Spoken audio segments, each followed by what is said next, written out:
राधा स्वामी दयाल की दया, राधा स्वामी सहाय, राधा। प्यारी साथ संगत जियो, भाइयों बहनों बच्चों, जितने भी आप सत्संग लाभ के लिए उपस्थित हुए हो, शांति से बैठ के सत्संग लाभ उठाएं।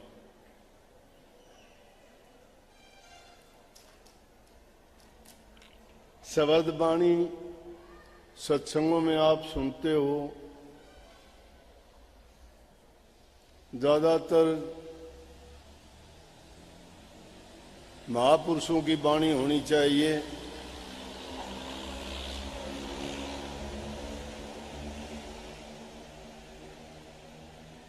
ये पहले शब्द गा रहे थे, मैंने सोचा कि किसी ऐसे आदमी को बुलाऊं जो कहीं दादू की, पलटू की, कबीर की, नानक साहब की कोई अच्छी वाणी रूहानियत से भरी सुनाए।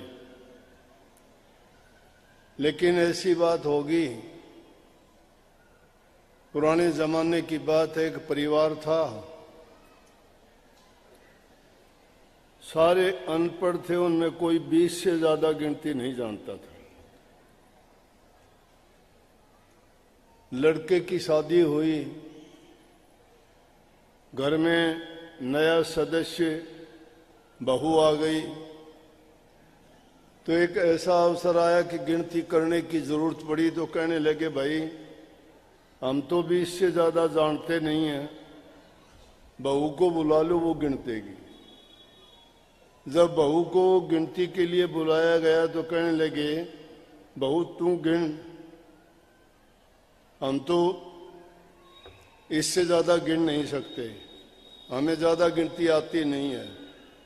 बोली मैं तो 20 तक गिन सकती हूँ। बोले क्या तेरी ये भी मारी बाण आ गई। मैंने ढूंढ ढांड के इशारा किया, बुलाया,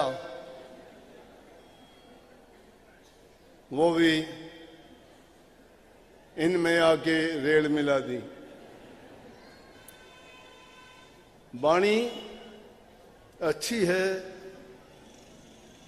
प्यार में बिरह में वो महापुरुषों ने गाई थी, ये आज के युग की वाणी है।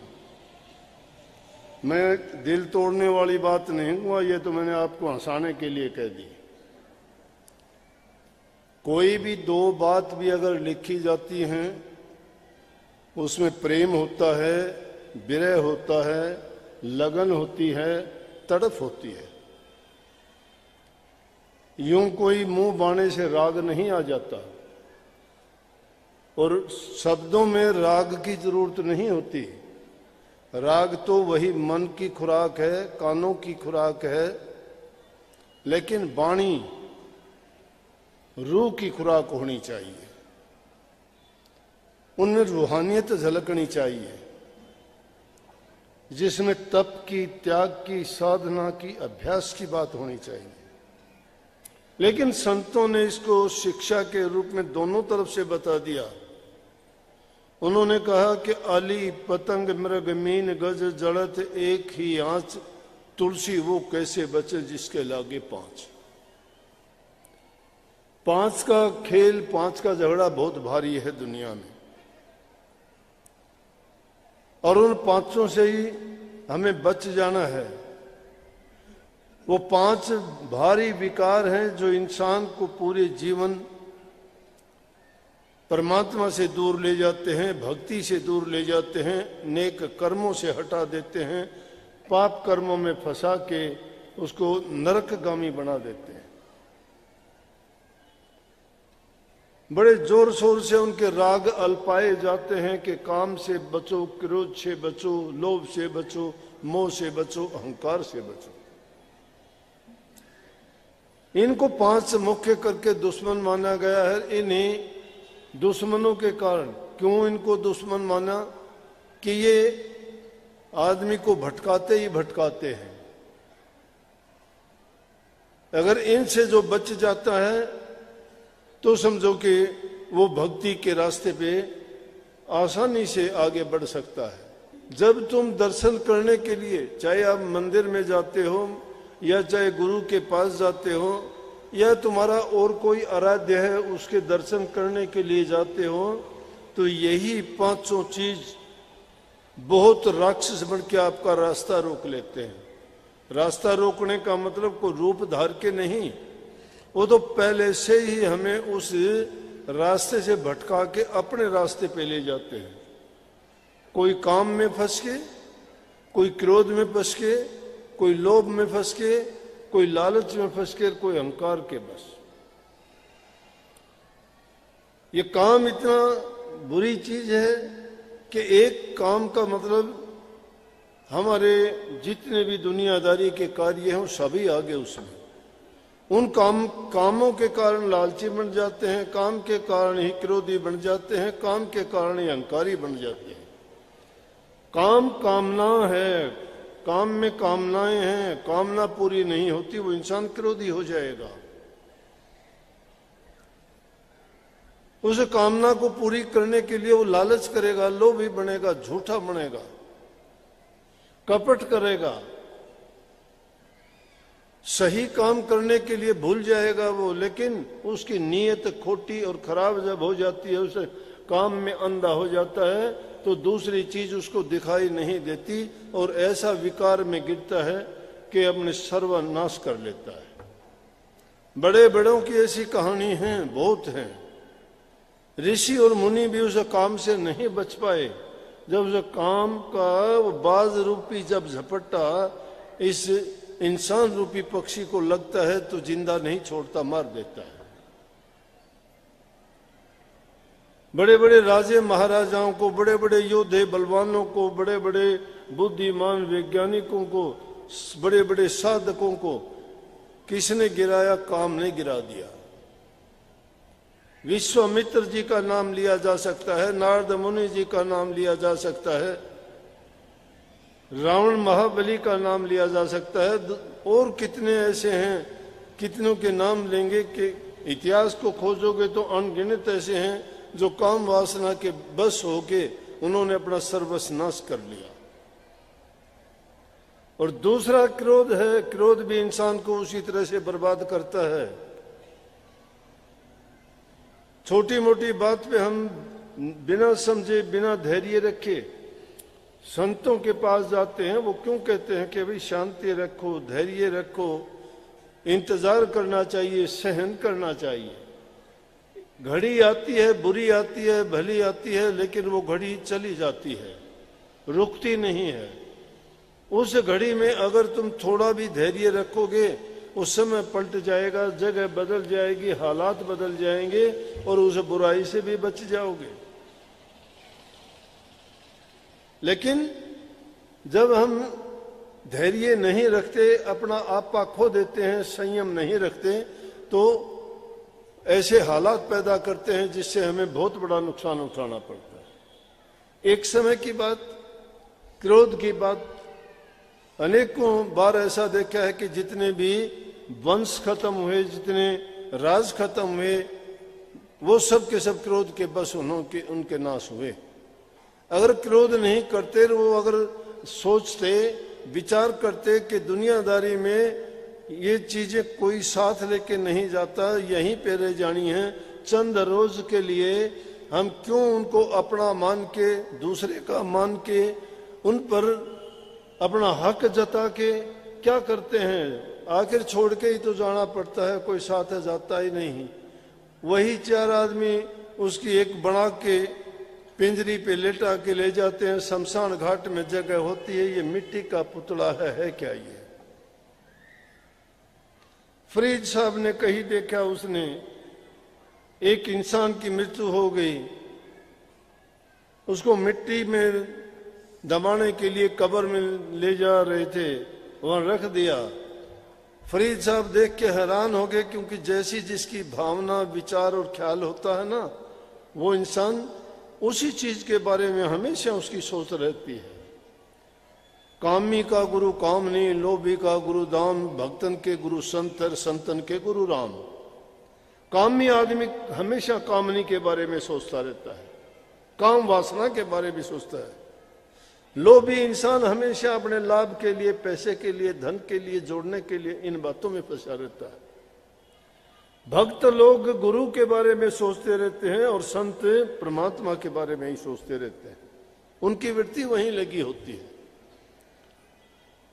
जो उन दुनियादारी की चीजों में फंसते हैं वो अपना सब कुछ खो देते हैं। जो प्रभु की भक्ति करते हैं, चाहे दुनिया के पदार्थ उनके पास कुछ ना हो, लेकिन उन्होंने सब कुछ पा लिया है, उसने अपने आप को जीत लिया है, उन्होंने प्रभु के दरबार में अपना स्थान बना लिया है। वो उस शांति के घर में जब पहुंच जाता है तो बार बार दुनिया के झमेले में, झगड़े में, इस जन्म मरण के चक्कर में नहीं आता। एक सेठ था, कारोबार करता था, कपास का फैक्ट्री लगी हुई थी। क्रोध की बात, लाखों का माल पड़ा था फैक्ट्री में। काफी सालों के बाद उसको कोई बच्चा नहीं हुआ था, एक लड़का पैदा हुआ। वो भी कैसे, पत्नी को कभी महात्माओं के पास लेके गया, कहीं डॉक्टर वैद्यों को दिखाया, कभी ज्योतिषियों से दिखाया, कभी पंडितों से दिखाया, लेकिन इंसान अपनी जरूरत को पूरा करने के लिए जब तक पूरी नहीं हो जाती तो हर दरवाजे को खटखटाता है, सोचता है कि मेरी इच्छा यहां से पूरी होगी, मेरी इच्छा यहां से पूरी होगी। और मैं कहता हूं एक खुदा का दरवाजा खटखटाया करो, सबकी इच्छा पूरी होगी।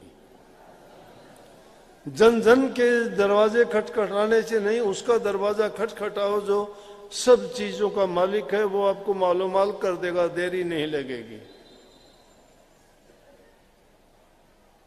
लेकिन बात मैं कह रहा था कि पहले दूसरी तरफ ना चली जाए।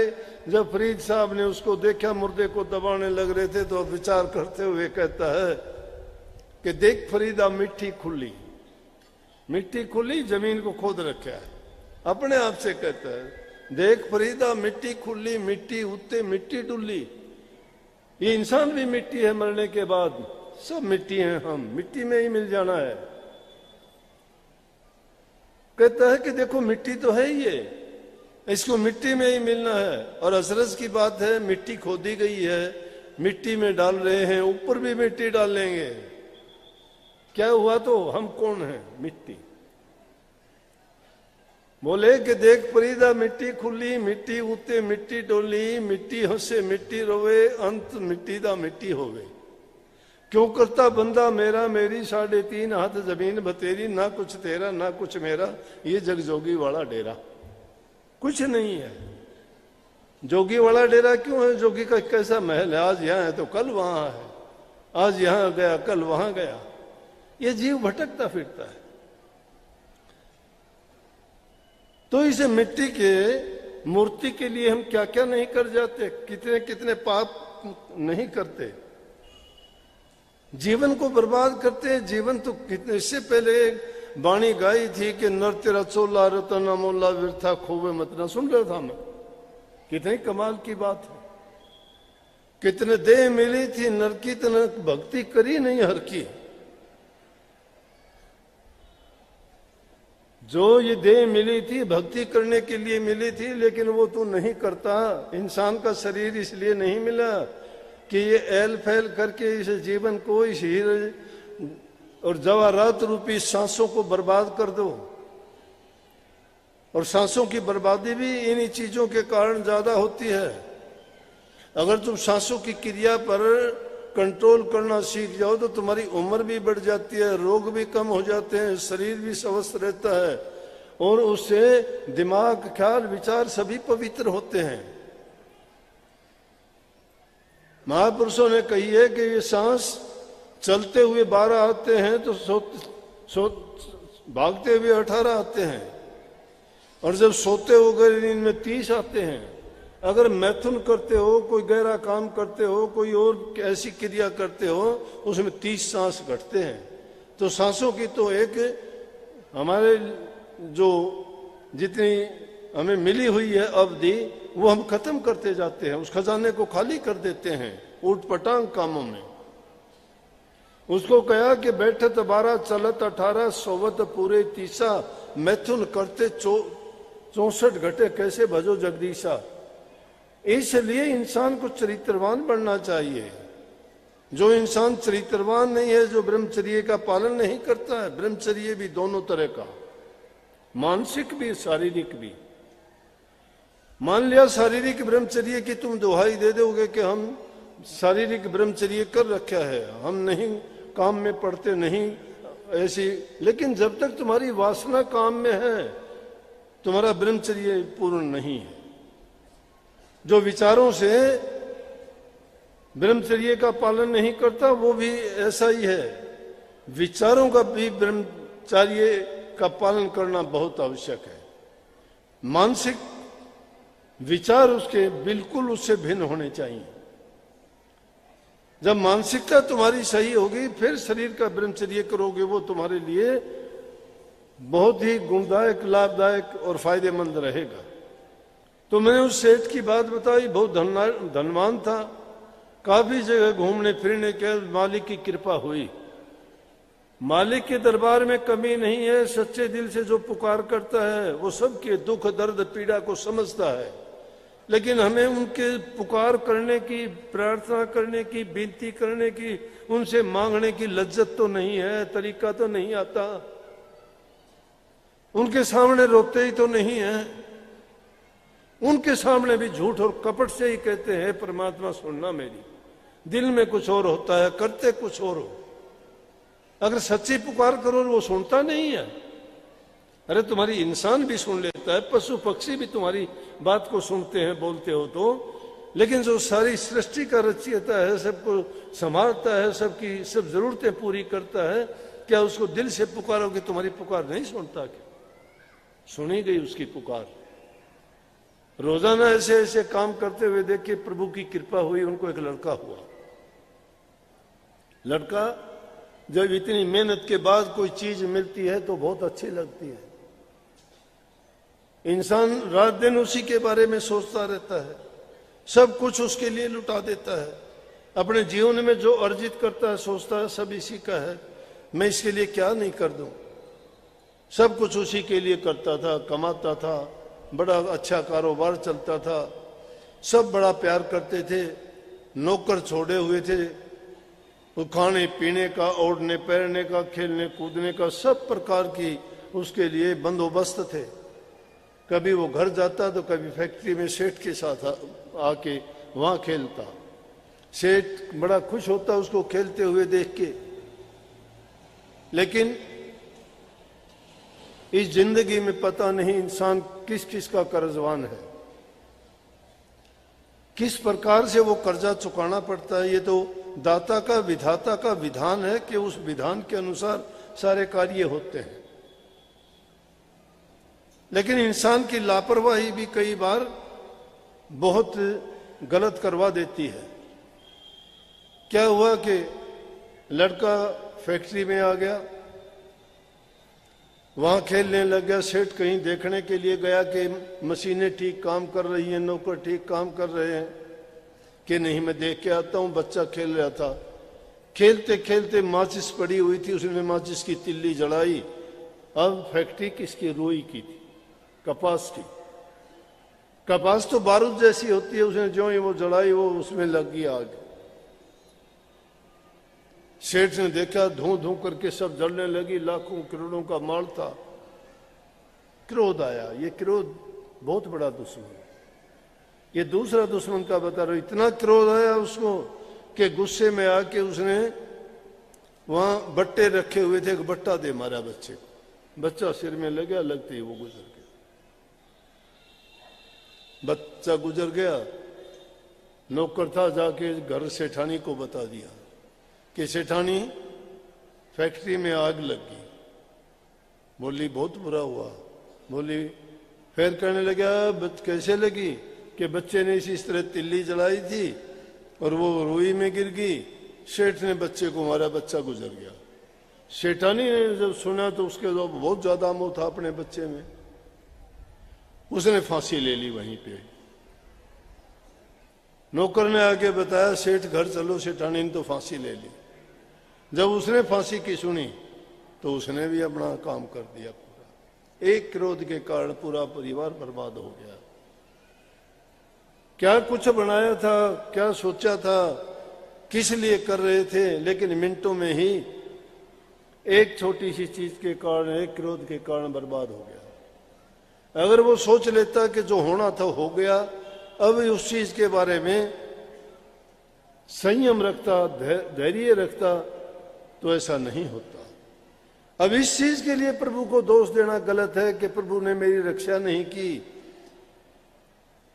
उसने क्यों ऐसा किया, मैं तो ये करता था, उसको बहुत याद करता था, ये किया वो किया, पूजा पाठ करता था, उसने ऐसा क्यों किया। लेकिन अपनी गलती को इंसान नहीं देखता है, इसलिए इसको दुश्मन माना गया। परंतु इस इंसान के साथ ऐसा होना स्वाभाविक है। वो क्यों करता है कि जिस देश में हम रहते हैं, इस देश में शासन किसका है? काल का। काल सबसे बड़ा है। वक्त कहते हैं, वो वक्त चलता रहता है, घूमता रहता है, वक्त का पहिया रुकता नहीं है। हम सोचा करते हैं कि अच्छा वक्त आएगा, बुरा वक्त निकल जाएगा, लेकिन कोई बात नहीं। इस दुनिया में हर प्रकार की चीजें देखी हैं, असंभव चीज को संभव होते हुए देखा है। इंसान अगर करना चाहे तो सब कुछ कर सकता है। इंसान जो करना चाहे वो कर सकता है, लेकिन उसमें आत्मिक बल अपना आप को जगाना पड़ेगा, आत्मविश्वास तुम्हें बनाना पड़ेगा। जब तुम्हारा विश्वास दृढ़ हो जाएगा तो दुनिया की कोई ताकत नहीं कि आप जिस अच्छे काम के लिए निकले हो, अरे जब बुरे काम के लिए निकलते, चोर चोरी करने के लिए निकलता है, चोरी कर लेता है, जार जारी करने के लिए निकलता है, जारी कर लेता है, ठग ठगने के लिए निकलता है, वो ठग लेता है, और दूसरी चीजों के लिए कोई घात लगा के बैठता है, वो कर लेता है, कोई छीना झपटी करता है, कोई लड़ाई झगड़े कर लेता है। तो क्यों, अगर हम दूसरी चीज जो अच्छी चीज है, भक्ति है, उनकी चीज तरफ अगर मन को लगाएंगे कि तो क्यों नहीं हो सकता। लेकिन जितना हम अपनी मानसिक शक्ति उस चीज में लगाते हैं बुराई की ओर, अगर उससे आधी शक्ति भी अच्छाई की ओर लगा दो तो भी बुराइयां सब दब जाएंगी और अच्छाइयां पनप जाएंगी। वही सद्गुण बन के, अच्छे बन के हमारे जीवन को सुधार देंगे। इसलिए उस सच्चा भक्ति का रूप तो ये है कि जब आप लोग भी उस नाम का सुमन करते हुए उस नूर को देखोगे, अंदर में जाओगे, उन आकाशों को पार करते हुए जब उन ध्वनियों को सुनोगे, अंदर के नजारे देखोगे, जो जिसको ज्योति रूप, प्रकाश रूप में अनेकों प्रकार की आपको ऐसी चीजें नजर आएंगी जिनको देख देख के आप खुद भी हैरान हो जाओगे।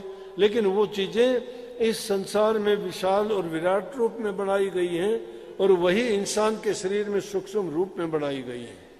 उनमें चलने के लिए जो तीन मुख्य नाड़ियां हैं, बाईं ओर को एड़ा नाड़ी है, दाईं ओर को पिंगला नाड़ी, ये उन इलाहाबाद के पास में गंगा, जमुना और सरस्वती तीनों नदियों की भांति है। उनमें दो तो जाहिर में है, लेकिन तीसरी सरस्वती गुप्त है। इसी प्रकार से जो तीसरी नाड़ी है, सुषुम्ना नाड़ी, वो उन दोनों में गुप्त रूप से जाके मिल जाती है। असल रास्ता वही है, उस पे ही चल के साधक ऊपर चढ़ते हैं, चलते हैं, और उन मंजिलों को पाने के लिए ये सबसे सुगम रास्ता भी यही है, और दूसरा रास्ता है ही नहीं। चाहे कठिन है तो सुगम है तो वो वही तीनों नाड़ियों के रास्ते पे चल के उस मंजिल को पाना है। लेकिन उसके लिए मेहनत कठोर करनी पड़ेगी, बाहर की वृत्तियों को रोकना पड़ेगा। अंदर में धीरे धीरे एक दिन का काम नहीं है।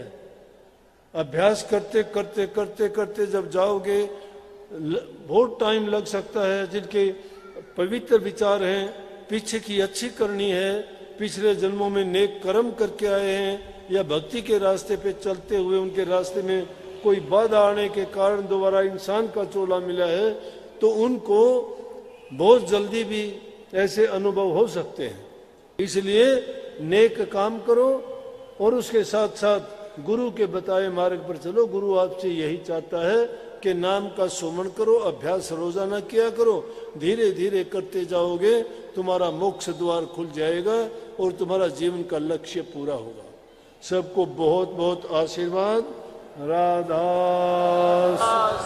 मालिक आपको शक्ति दे, भक्ति दे, शांति दे, प्यार दे और हर प्रकार से आपका जीवन सुखी हो। बहुत बहुत आशीर्वाद। राधा।